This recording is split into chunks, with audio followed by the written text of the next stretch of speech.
Hello again, everyone. Edwin Learnard back once again. In this YouTube astrological segment, I'm going to be deviating from the usual Taurus rising routine that I have as far as the house rulers in a chart go. And I'm going to be talking about the ascendant or rising sign in a natal horoscope. I had done one when I first started my astrological YouTube video series, and I didn't really talk about it that extensively and thoroughly, and in this particular video I want to kind of, I guess you could say, elaborate or elucidate on the rising sign and inject a few things which I may have talked about in the first one and then add a little more in this one. Well, anyway, the rising sign, as most of us know, is the sign on the first house cusp in the natal horoscope. It is the sign that is coming over the horizon when we're born, and it's often viewed as our, I guess you could say, our facade or astrological mask. It dominates the appearance. Some people think it's like, it's 50% of the appearance maybe on average in a chart. I think it's more like 75 maybe to 80% of the appearance. Which is why, a lot of people will often guess somebody's rising sign as opposed to their sun sign when they're trying to make a guess of their zodiac sign. The rising sign also rules, it's connected with defense mechanisms. It could be what we show when we're in a situation of uncertainty or skeptical about some situation. And a lot of times we will go to our rising sign to combat that situation. For example, someone with Taurus rising might put on an obstinate, stubborn front, and she'll show a lot of resistance to something. Or a Gemini rising may talk, become very loquacious and try to talk. Become very talkative and maybe try to talk his or her way out of the situation. Aquarius rising being unpredictable as they are, who really knows as far as what they would do. They could, they're virtually capable of whatever, being the unpredictable sign that it is. Capricorn rising might come on then as a very stern and serious manner in situations that they are unsure of, and become very businesslike. Also, there are signs of a long and short ascension. Rising signs of a long ascension are going to be Cancer through Sagittarius in the northern hemisphere, and in the southern hemisphere the opposite would be true. Those signs would be signs of short ascension. Signs of short ascension in the northern hemisphere are going to be Capricorn, Capricorn through Gemini.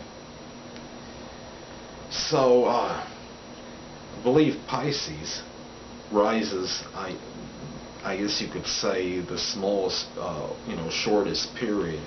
I believe Pisces only rises for a little over an hour. You might have, on average, 1 in 20 people may have, Pisces rising for that reason. So there's a very small percentage of people that have Pisces rising in their natal horoscope. A rising sign which is distinct from the sun sign is mainly, stated previously, it's more, you could say, the facade or astrological mask, or the side that we express most readily.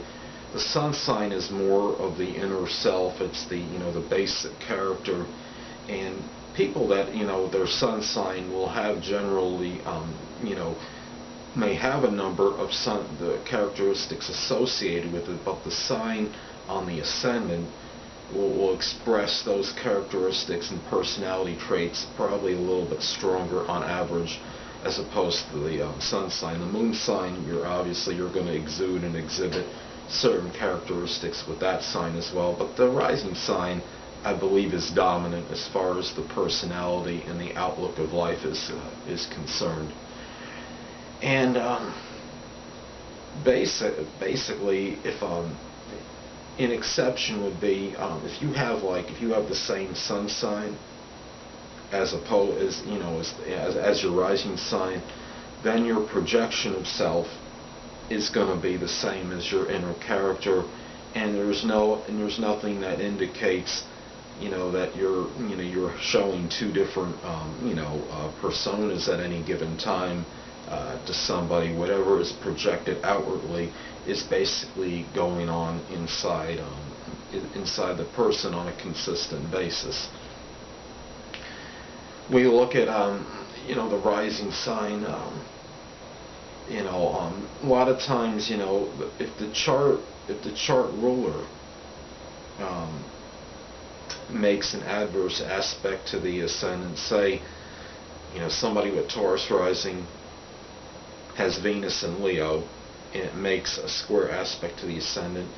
Even with a stable ascendant as Taurus, the person might show, some Leo characteristics possibly at one point in time, and then maybe the Taurus and the other. Even though that Taurus, as all, is arguably the most fixed sign of the zodiac and would be the most fixed rising sign, I believe, given the fact that it is an earth sign and it is a fixed sign. And basically that's what I wanted to get on as far as the ascendant goes. And the appearance with the ascendant is, like I said, the appearance is very strongly tied, the ascendant. Anybody that looks at their, I guess you could say, their daily horoscope, I would encourage him or her to look at their rising sign, this daily reading or forecast as well, to derive greater benefits, for his or herself. And you could look at the moon sign a little for that, but I think it's still, as far as daily horoscopes go, it seems like the sun and the ascendant are the ones to really look at. And anyway, people, that's going to conclude this YouTube astrological segment for the rising sign or ascendant.